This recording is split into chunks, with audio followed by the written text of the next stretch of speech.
I think the strength of ePortfolio for my course was the fact that it allowed the students to work collaboratively and independently. They created something that was different from the textbook, independent of it, and it allowed them to see that they could in fact do art history as well as simply sitting and reading art history or listening to lectures.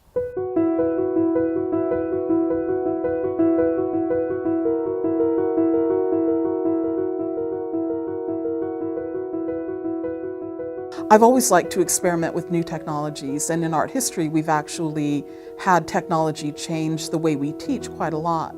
I'd heard about ePortfolio through the first year programs, and I know a couple people who teach WRD 103 and they use it also, and I became interested in thinking about using it when I decided to teach an online course, and I wanted something that would allow the students to work more actively. And so this was something where they could create the material rather than just read it or hear it in a lecture.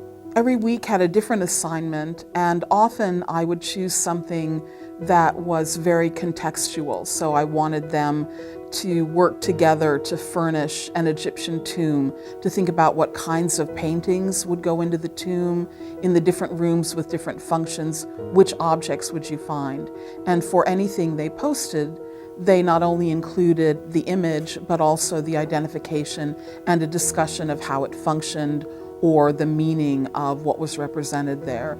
They furnished a Roman house.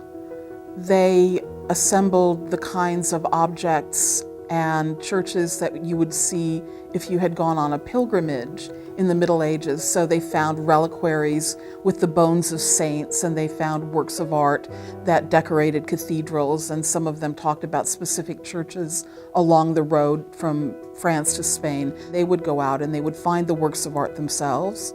They would research them, post them, and they would also comment and add information onto the posts of other students. So it was very interactive. Using this for the class allowed me to have them research and write every week about something, and I'm hoping that that more active kind of learning means that they'll retain the information better. ePortfolio lets you insert images, it lets you insert video clips, and so that has, I think, potential for letting students do more dynamic work.